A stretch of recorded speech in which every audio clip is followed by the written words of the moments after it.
I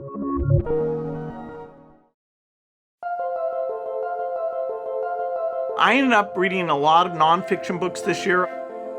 Here are 5 that really stood out to me. Breath from Salt by Bijal Trivedi. It's about cystic fibrosis, which is a disease that affects over 10,000 kids in the U.S. You go all the way from, hey, what is this disease?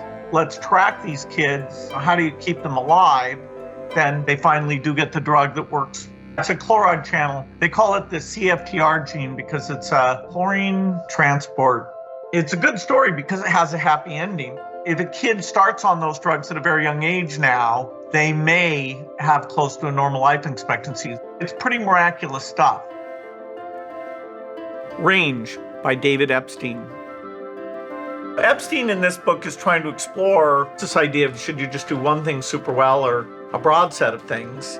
He tries to make the case that over-specialization in general doesn't make you as effective if you're kind of wider in range. And that for very complex things, actually having a range of skills you bring to the problem is better than just being a single-focused expert. And I basically agree with him. You should have a broad set of tools you bring to think about problems. It's both beneficial as an individual and to society. The Splendid and the Bile by Erik Larson. Erik Larson is a brilliant history writer. This is about as fast-paced a history book as I've ever read.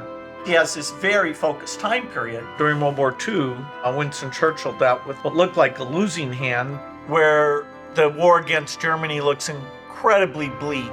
The world was lucky that Churchill was ready for this task. It's a case of incredible leadership, of honest assessment of tough times, and the characteristics that should draw us together and give us a chance. It's a very inspiring book. The New Jim Crow by Michelle Alexander. She writes about how low-income people, and particularly Black people, get into a cycle where males are often put into prison. Even when they come out, they can't get jobs. That drives poverty, and you have almost a permanent underclass. And the judicial system and its harshness is an element in what's created this terrible situation. The U.S. is quite unique in putting so many people in jail for such long periods. And if we can get out of that, the benefits are quite dramatic. The Spy and the Traitor by Ben Macintyre. Spy and the Traitor is a great book about the Cold War. It's hard to remember now, but the Soviet Union was viewed as a better system in a certain moral sense than the West. There were a lot of academics who celebrated the Soviet Union. What's truly unique about this book is that the complexity and the personalities are every bit as interesting as a spy novel, and yet amazingly, it's a true story about how Soviet spy actually did help the West and the Soviet Union come closer together under Gorbachev. I think it's hard to be a good spy.